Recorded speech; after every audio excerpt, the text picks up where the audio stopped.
नमस्कार दोस्तों, आइए जानते हैं हरियाणा की 100% सही 25 बड़ी खबरों को फटाफट अंदाज में। लेकिन उससे पहले वीडियो को एक छोटा सा लाइक जरूर करें। फरीदाबाद में सीनियर डिप्टी मेयर के नाम ने बिगाड़ा खेल। फरीदाबाद नगर निगम चुनाव में पूर्ण बहुमत के बावजूद बीजेपी नेता सीनियर डिप्टी मेयर के नाम पर सहमति नहीं बना पाए। अजय बैसला के नाम का प्रस्ताव रखा गया, लेकिन मंत्री विपुल गोयल और राजेश नागर ने समर्थन से इनकार कर दिया। विधानसभा चुनाव में भी दोनों का बैसला से मतभेद रहा था। इस टकराव ने पार्टी की अंदरूनी खींचतान को फिर उजागर कर दिया है। अब देखना होगा कि यह विवाद कब और कैसे सुलझता है, क्योंकि इससे निगम की राजनीति पर असर पड़ सकता है। गुरुग्राम में मंदिर हटाने को लेकर पुलिस से भिड़े लोग। गुरुग्राम में एक सोसाइटी के मंदिर को हटाने पर विवाद बढ़ गया। लोगों ने आरोप लगाया कि पुलिस और बाउंसर मिलकर उन्हें जबरन खदेड़ रहे थे और शिवलिंग को नुकसान पहुंचाया। इस दौरान पुलिस और स्थानीय लोगों में जमकर झड़प हुई। मंदिर कई साल पुराना बताया जा रहा है और इसे तोड़ने की कार्रवाई से लोगों की धार्मिक भावनाएं आहत हुई हैं। घटना के बाद से इलाके में तनाव का माहौल है और पुलिस ने स्थिति नियंत्रण में रखने के लिए भारी बल तैनात कर दिया है।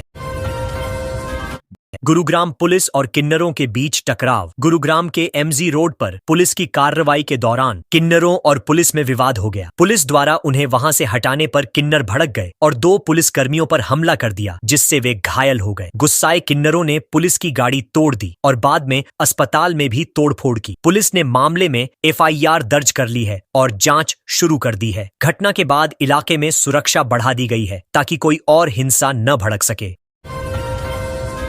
हांसी में पूर्व राज्यपाल मलिक को दी श्रद्धांजलि। हिसार जिले के हांसी स्थित रामायण टोल प्लाजा पर पूर्व राज्यपाल एवं पूर्व केंद्रीय मंत्री स्वर्गीय सत्यपाल मलिक की स्मृति में श्रद्धांजलि सभा हुई। कार्यक्रम की अध्यक्षता टोल प्लाजा कमेटी के प्रधान कैलाश मलिक ने की। सैकड़ों किसान इसमें शामिल हुए और केंद्र सरकार के खिलाफ नारेबाजी की। किसानों ने मलिक के किसान हितों में किए गए संघर्ष और उनके बेबाक बयानों को याद किया। इस सभा के जरिए किसानों ने मौजूदा सरकार की नीतियों के प्रति अपना असंतोष भी जाहिर किया।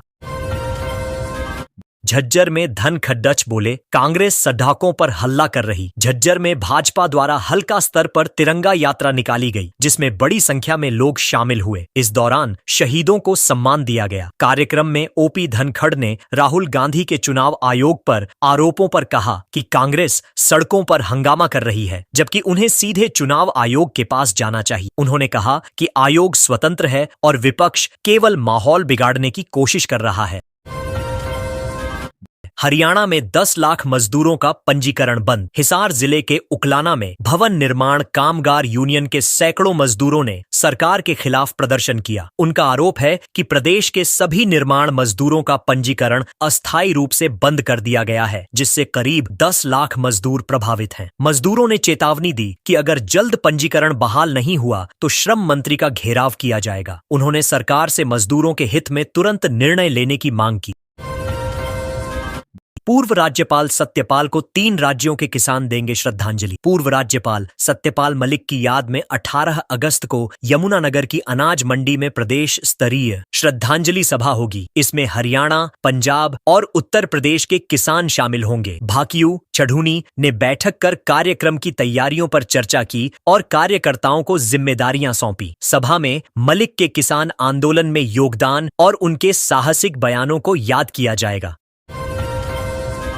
अंबाला का ऑल वेदर स्विमिंग पूल 4 महीने से बंद। अंबाला का ऑल वेदर स्विमिंग पूल 4 महीने से बंद है। मंत्री अनिल विज ने खेल मंत्री गौरव गौतम को फोन कर इसे जल्द शुरू करने को कहा था, लेकिन कोई ठोस कदम नहीं उठाया गया। ठेकेदारों की भी इसमें रुचि नहीं दिखी। इस वजह से खिलाड़ी और बच्चे निजी पूलों का सहारा ले रहे हैं। स्थानीय लोग जल्द पूल शुरू करने की मांग कर रहे हैं। हिसार में युवक को बेहोश होने तक लाठी डंडों से पीटा। हिसार जिले के गांव सीसर में युवक के साथ मारपीट और अपहरण का मामला सामने आया। हमलावरों ने उसे लाठी डंडों से बेहोश होने तक पीटा और सोने की अंगूठी लूटकर फरार हो गए। एक दिन पहले उसे धमकी भी दी गई थी। पुलिस ने केस दर्ज कर जांच शुरू कर दी है। नूंह में फर्जी सिम बेचने वाला गिरफ्तार। नूंह जिले में साइबर ठगी पर लगाम लगाने के लिए पुलिस ने बड़ी कार्रवाई करते हुए फर्जी सिम बेचने वाले आरोपी को गिरफ्तार किया। आरोपी साइबर ठगों को फर्जी सिम कार्ड उपलब्ध कराता था और डील के लिए जंगल में ग्राहक का इंतजार कर रहा था। पुलिस ने उसके कब्जे से 5 फर्जी सिम कार्ड बरामद किए। बताया जा रहा है कि वह लंबे समय से इस धंधे में सक्रिय था और कई राज्यों में ठगों को सिम सप्लाई कर चुका था। फिलहाल आरोपी से नेटवर्क के बारे में पूछताछ जारी है। फरीदाबाद में स्वतंत्रता दिवस पर सुरक्षा चाक चौबंद। फरीदाबाद में स्वतंत्रता दिवस को देखते हुए पुलिस ने शहर भर में सुरक्षा व्यवस्था सख्त कर दी है। होटलों, रेस्टोरेंट्स और गेस्ट हाउस में ठहरने वालों की जांच की जा रही है और सभी संचालकों को संदिग्ध व्यक्तियों की सूचना तुरंत देने के निर्देश दिए गए हैं। रेलवे स्टेशन पर जीआरपी ने सघन चेकिंग अभियान चलाया, जिसमें यात्रियों के सामान और दस्तावेजों की भी जांच हुई। अधिकारियों का कहना है कि 15 अगस्त के दौरान किसी भी तरह की सुरक्षा चूक बर्दाश्त नहीं की जाएगी और हर जगह पैनी नजर रखी जा रही है। फतेहाबाद में पूर्व राज्यपाल सत्यपाल मलिक को दी श्रद्धांजलि। फतेहाबाद की जाट धर्मशाला में पूर्व राज्यपाल सत्यपाल मलिक की श्रद्धांजलि सभा का आयोजन हुआ, जिसकी अध्यक्षता भारतीय किसान यूनियन खेती बचाओ के प्रधान जरनैल सिंह मल्लवाला ने की। इस मौके पर कांग्रेस विधायक बलवान सिंह दौलतपुरिया समेत कई किसान नेता मौजूद रहे। वक्ताओं ने कहा कि सत्यपाल मलिक ने हमेशा किसानों के हित में खुलकर आवाज उठाई और कृषि आंदोलन में उनका योगदान कभी भुलाया नहीं जा सकेगा। सभा में बड़ी संख्या में लोग पहुंचे और उन्हें भावपूर्ण श्रद्धांजलि दी गई। अंबाला में बारिश से निचले इलाकों में जलभराव। अंबाला में मूसलाधार बारिश ने जनजीवन अस्त व्यस्त कर दिया। कई निचले इलाकों में पानी भर गया, जिससे लोगों को भारी परेशानी का सामना करना पड़ा। रेलवे अंडरपास, बाजार और आवासीय कॉलोनियां पानी में डूब गईं। यहां तक कि पूर्व मंत्री के घर के पास भी पानी भरने से आवागमन प्रभावित हुआ। नगर निगम की टीमें पंपिंग सेट के जरिए पानी निकालने में जुटी हैं, लेकिन लगातार बारिश से हालात बिगड़ते जा रहे हैं। स्थानीय लोग जल्द से जल्द जल निकासी की मांग कर रहे हैं।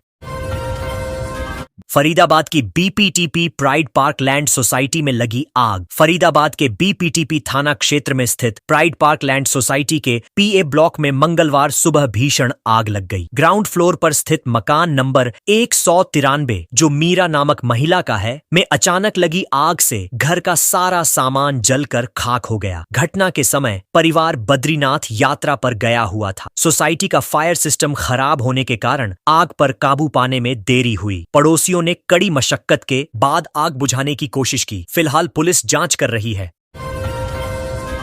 पानीपत में नर्सिंग ऑफिसर सफाई कर्मी ने मांगी रिश्वत। पानीपत के मतलौड़ा सामुदायिक स्वास्थ्य केंद्र में नर्सिंग ऑफिसर और सफाई कर्मी द्वारा डिलीवरी के लिए 2500 रुपए रिश्वत मांगने का मामला सामने आया है। पीड़ित ने आरोप लगाया कि पैसे न देने पर उन्होंने प्रसव रोकने की धमकी दी। गांव भंडारी के युवक ने इसकी शिकायत सीएमओ डॉक्टर विजय मलिक से की, जिसके बाद तुरंत जांच टीम गठित कर दी गई। अधिकारियों का कहना है कि मामले में दोषी पाए जाने पर सख्त कार्रवाई की जाएगी, ताकि अस्पताल में ऐसी घटनाएं दोबारा न हो। हरियाणा में 2 साल से लटकी खट्टर की प्रमोशन पॉलिसी। हरियाणा की बहुप्रतीक्षित प्रमोशन पॉलिसी 2 साल से अटकी हुई है। पूर्व मुख्यमंत्री मनोहर लाल खट्टर के कार्यकाल में इसका फ्रेमवर्क तैयार किया गया था, लेकिन अब सैनी सरकार की मंजूरी का इंतजार है। सूत्रों के अनुसार फैसले में देरी की 3 बड़ी वजहें हैं: कानूनी पेच, वित्तीय बोझ और विभागीय असहमति। सरकारी कर्मचारियों में इस देरी से नाराजगी बढ़ रही है। कर्मचारी संगठनों ने चेतावनी दी है कि यदि जल्द फैसला नहीं हुआ तो वे आंदोलन का रास्ता अपनाएंगे। हरियाणा से कश्मीर के लाल चौक जाएगी तिरंगा यात्रा। हरियाणा के मुख्यमंत्री नायब सिंह सैनी ने चंडीगढ़ स्थित संत कबीर कुटीर से तिरंगा यात्रा को हरी झंडी दिखाकर रवाना किया। यह यात्रा पंजाब से होते हुए कश्मीर के लाल चौक पहुंचेगी। मीडिया स्टूडेंट एसोसिएशन द्वारा आयोजित इस यात्रा का मैनेजमेंट पूरी तरह से बेटियों को सौंपा गया है। सीएम ने कहा कि हरियाणा की बेटियां हर क्षेत्र में अव्वल हैं और देश की एकता व अखंडता में उनका योगदान सराहनीय है। यात्रा में बड़ी संख्या में युवा शामिल हुए।